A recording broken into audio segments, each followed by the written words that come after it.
Next up, we've got Hoover Institution fellow Peter Berkowitz, who's joining us to talk about his upcoming op-ed in the Wall Street Journal on the politicization of higher education. Peter joins us by Skype. Welcome.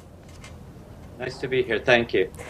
So there's a new report out by a division of the National Association of Scholars, on whose board you sit. What is this report all about? Well, the report was written by the California division of the National Association of Scholars, and the report deals with the very serious politicization of the University of California system, the 9 main campuses in the California system. Now, when you say politicization, what do you mean? Do they just look at the number of professors and they're Republican or Democratic? Is that basically it? That's not basically it, but Okay. they do look at the number of professors and what they and their political affiliation. Let's put the chart and what up. they find is from the professional schools to the social sciences to the humanities, the faculties are overwhelmingly Democrat. Republicans are and conservatives are extremely poorly represented, severe tilt. And I should say, this need not be a problem. But the overwhelming ratios in favor of Democrats and progressives has been accompanied by an expressed determination on the part of the professoriate to teach political positions, to advocate for progressive causes in the classroom. So it's not just the affiliation of the professor with the party, it's specific kinds of curriculum that they're putting out. Okay. Now, these are publicly funded universities. Peter, is this legal? Is this what they were set up to do, or are they breaking some rules here? Well, it's a very interesting case in California. Of course, these, as you say, these are state universities.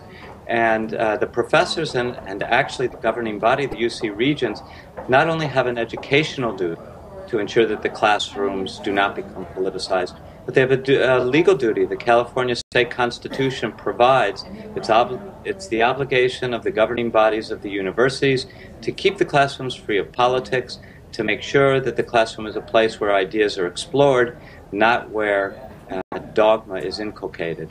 Well, let's step back from this and take a broader view.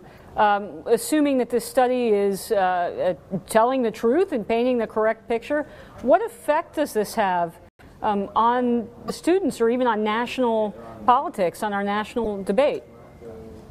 Well, I think it has a very substantial effect. First, it harms the private interests of students because when students go to college, this may be their last opportunity to read widely, to gather knowledge, to refine their minds. But it also has, over the long term, a very bad effect on our politics. And the reason for that is that proper liberal education should provide students, first, an opportunity to cultivate skills, reading and writing skills they can use in the marketplace. They can't cultivate those skills if they're being indoctrinated. But it also provides for civic cohesion in this important sense. Students really were being taught principles of American government, if they really were being taught the arc and elements of Western civilization, they would understand that many of the debates, many of the serious disagreements between right and left, between conservatives and progressives, really revolve around a common commitment to freedom and equality. I think the failure to teach both sides of the debate, that in fact the implicit scorn for conservative ideas in the university contributes to polarization in the country. Peter, what can be done about this? Are there some easy fixes, or is this just something that is always going to be the case, especially in a place like California? We've got about a minute left. There are no easy fixes, but the governing body of California, the body that governs the universities, the regents, can begin to take action. They will soon be hiring a new chancellor.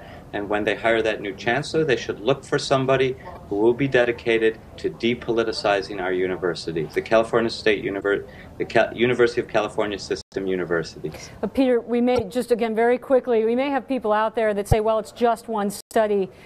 Maybe they got it wrong. Are there other studies out there that have shown similar results? Yes or no?